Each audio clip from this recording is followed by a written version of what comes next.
Welcome back to another episode of ROC Boys Football, continuing with our 2022 season previews as we take a look at the Ohio State Buckeyes. Top to bottom, this is probably the most talented roster we have in the country, maybe next to Alabama. But you take a look at this roster, and this team, especially on the offensive side of the ball, is absolutely loaded. Before we get into it, I just wanted to say thank you guys for the support you guys are showing the channel. If you're watching college football content in the middle of June, late or early July, you guys are about it. We appreciate all the support you guys are showing the channel. And if you do like the content, consider subscribing to the channel. We're talking a lot of Big Ten football on here. Dill, I'm going to kick it over to you. What are your initial reactions of this Ohio State team as we go into 2022? Looks like the Ohio State teams that have been assembled really, the offensive talent is just always really good, has been really good at Ohio State, seems like for forever. And right now you got arguably the top player in the three skill positions: quarterback, receiver, running back. You can make a case for all three of those players being the best at their spot in the country. So pretty prototypical, frankly, for Ohio State, who just – this is what they do. They have great quarterbacks. They have great wideouts, especially. And now they really have the kicker and a really great running back. So, yeah, a lot of people, like Jim Harbaugh said in his press conference after the win against Ohio State, a lot of people think they hit a home run when they were born on third base or hit a triple when they were born on third base. Whatever he said, is it true that Ryan Day was given the keys to an absolute howitzer of a team? Yeah, absolutely. But is it also true that he continues to recruit at the highest level in the country, surround himself with phenomenal recruiters, something we talked about on our recruitment shows, talking about some of the Ohio State wide receivers they backed. Guys like Larry Johnson, Brian Hartline. And then, our defense wasn't up to par. We're going to go out and get the best defensive coordinator in the country, Jim Knowles from Oklahoma State. Ryan Day continues to run a phenomenal program at Ohio State. And yes, he took over a very good team. But he's done a great job. Bill, let's start with the offensive side of the football. That is obviously the most fun side of the football for Ohio State. We talked a little bit about CJ Stroud, a guy who I remember week 1, Thursday night against Minnesota. The Twitter trolls were coming out saying CJ Stroud, he's not good. He's not what he was built up to. Yeah, that first half, they were just unloading on him. And I'm not even an Ohio State fan, and I was going to bat for CJ Stroud, saying this kid is first snaps of collegiate football for him. As a redshirt freshman, yeah, he missed a couple throws. This dude's about it, and he got better throughout the season, finishing with 4,400 yards, 44 touchdowns, 6 interceptions, completing 70% of his balls. Dill, I know you like a lot about what CJ Stroud brings to the table. Why don't you expand on that a little bit more? If you don't admit that the talent is as good as anyone in the country, really as good as any QB you've seen in a long time, you're just you're being delusional. The one thing you could quibble with probably is he didn't exactly play his best when they needed him to play his best. Yeah.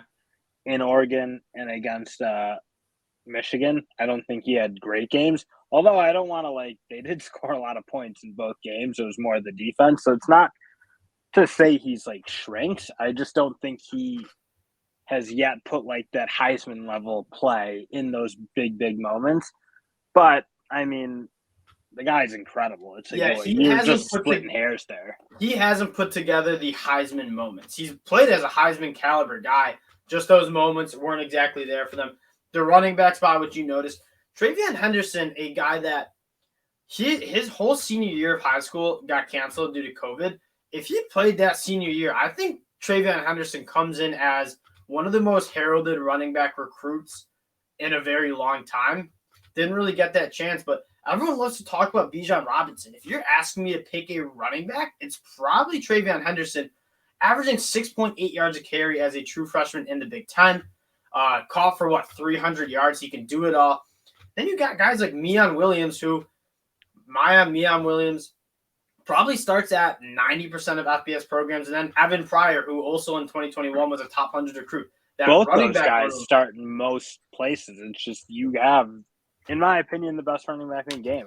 The explosiveness he has at the size, in the vision. Just a very complete back. Yep. as a true Yeah, freshman. I don't know. It was crazy. I mean, a true home run hitter at that position. Yeah, and we're forced to oogle over the running backs and then the wide receivers. We don't need to spend much time on. You mentioned Jackson. That's even better. It's crazy. Marvin Harrison Jr., Mecca Buka, guys who are getting a lot of talk, as if Julian Fleming isn't one of the best wide receiver prospects we've seen in a really long time, who's not getting talked a lot about. Hopefully, for Ohio State fans, he can stay on the field and be productive. And then a guy that I do want to mention, and then we'll move on from the wide receivers because there, quite frankly, aren't a lot of questions there. A guy like G. Scott, who came in as kind of a jumbo wide receiver. He's moving to tight end. Ohio State traditionally does not ask a lot of their tight ends in the pass game. Think about guys like you saw last year with Jeremy Ruckert. Good tight end, just they didn't ask much of him. He's a very good blocker. G. Scott's a guy who, if there's going to be a tight end that's explosive in the passing game, it's going to be him. And so he's an interesting guy to watch. And Dill, I'm going to kick it to you for the offensive line because you do have some question marks in that position. Why don't you expand on those a little bit? Yeah, I mean, you're losing two pros, not like bookend premier pros, but good solid pros. So an off a line that frankly wasn't great last year. It was solid, but it wasn't nearly as good as I think people thought it was going to be. Yeah. Because there's NFL talent really across all five positions is what you kind of are thinking. And it just wasn't as productive as you'd like, but I mean, you got guys to replace him. It's like a Paris Johnson feels like a guy who should be a first round pick if he plays the potential you think he has. And DeJuan Jones coming back is nice for them too. So I think you should, I don't know. I think if you're Ohio State, you'd just like to see better play. You'd like to see players play to what they should be. Whereas the Thayer Mumford and Nicholas Petit-Frere, you wish you could have gotten more out of because they're super talents. So. The whole story of that offensive line last year was these guys are so talented. I use this phrase a lot, but if you wanted to build prototypical offensive linemen, that was them across the board. It just the production in the play wasn't up to the talent level they had. If they have that, if the talent plays like they should this year, that offensive line is one of the best in the country. And not for nothing, they brought in a great offensive line coach from UCLA, I believe it was, something Fry. So Jimmy Fry, I believe his name. They're trying to make they made some coaching shakeups, frankly, and they probably had to because there were a couple of positions that didn't play to what they should have been. So I think if you're an Ohio State fan, you're a little optimistic that position gets better. You have a coach Ryan Day would prefer or seems like he has more confidence in. With players who are very good, and you just like to see them play to the talent they have. Now, the question of this team. There's not many questions. We pretty much spent 6 minutes just oogling over this Ohio State offense, which, in fairness, it's great. It's like awesome. The defense is where they have question marks. The defense was not up to par. They obviously kind of cleaned house on the defense side of the ball. And they bring in my mind, the most impactful coaching move in the country, not at the head coach spot, at the coordinator spot, maybe even at the head coach spot, because quite frankly, if this defense plays to the talent it has, they're probably going to win a national championship. Now, Jim Knowles from Oklahoma State comes in. Let's go over actually, I'm going to start with this. Here's my concern with Jim Knowles I don't know if it's going to be a smooth transition. Ohio State's used to running a very basic defense because, hey, we have better players than you have on offense. We're going to run our basic defense and be better than you. That wasn't the case last year. Jim Knowles comes in. He asks a lot of his guys at Oklahoma State, and he's going to do that at Ohio State. And it took a couple of years for Oklahoma State to really catch on, and obviously that fourth year he was there at Oklahoma State, you saw how good Jim Knowles' defense can be, leading the country in sacks with not premier edge talent. That's my question is how smooth can this transition be? But this defensive talent is great, starting with the defensive line. Guys like JT. Well, that's a position they need to have guys just play better football because you're right. That there's 5-star. You got 3 guys who are legit the number 1 prospects in their class in Sawyer, JT, and even Harrison.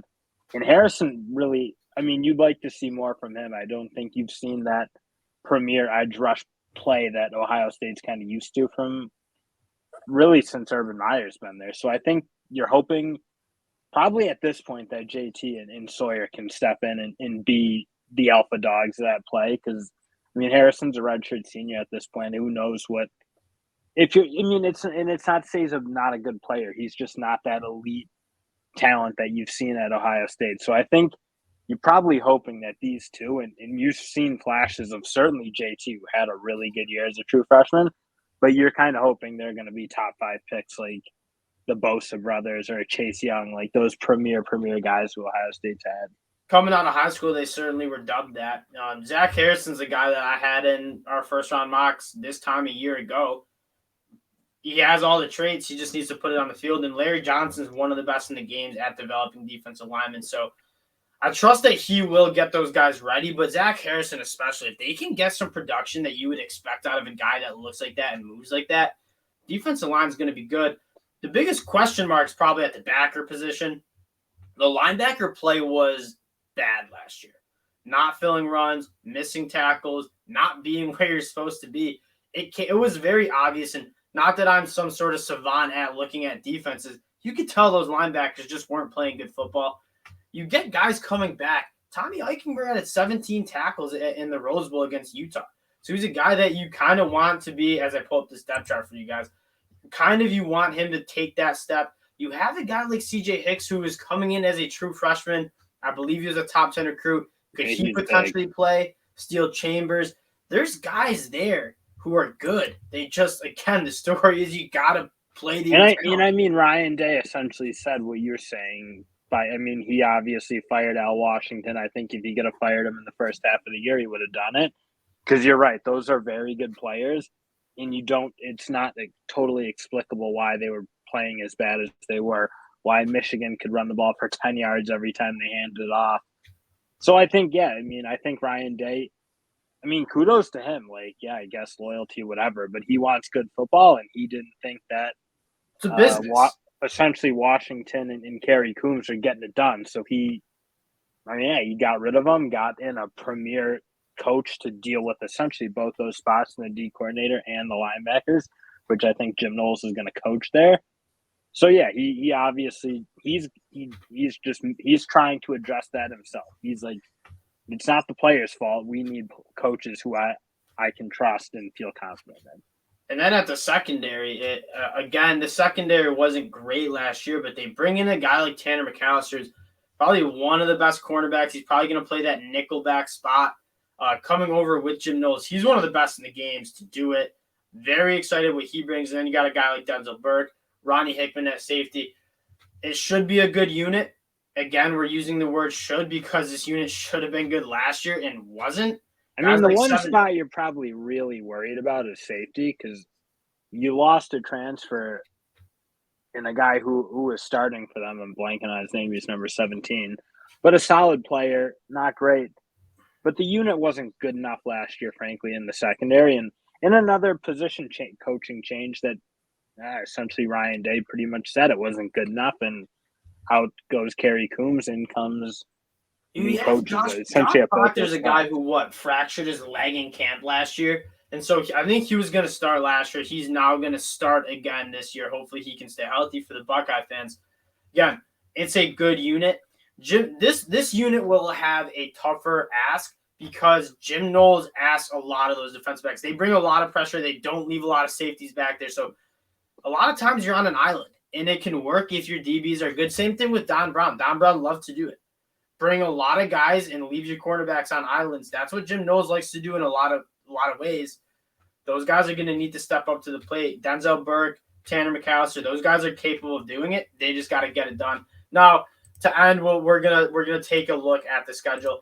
Looking at the schedule, Ohio State's going to be almost 7-point favorites in pretty much every single game this year.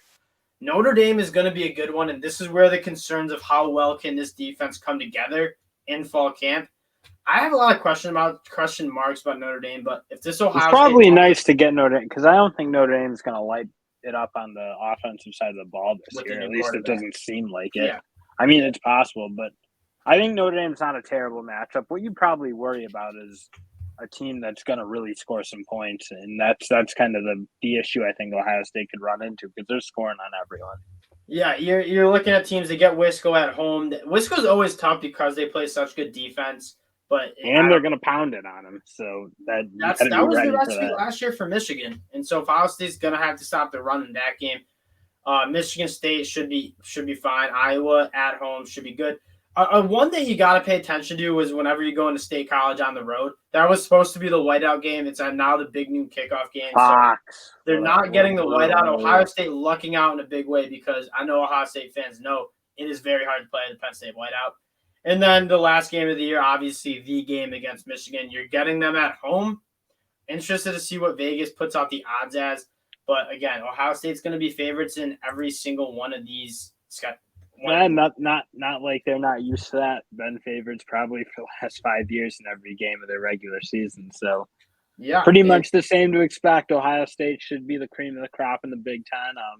Yeah, as a Michigan fan, you hope you can repeat what we did last year. But so Ohio State. Ohio State's good. They're always good. You know that. So yeah. That'll do it for Ohio State 2022 season preview. If you guys do like talking Big Ten ball again, consider subscribing to the channel. The fellas love chopping it up about Big Ten football. We appreciate you guys checking us out. We'll talk to y'all later. Peace.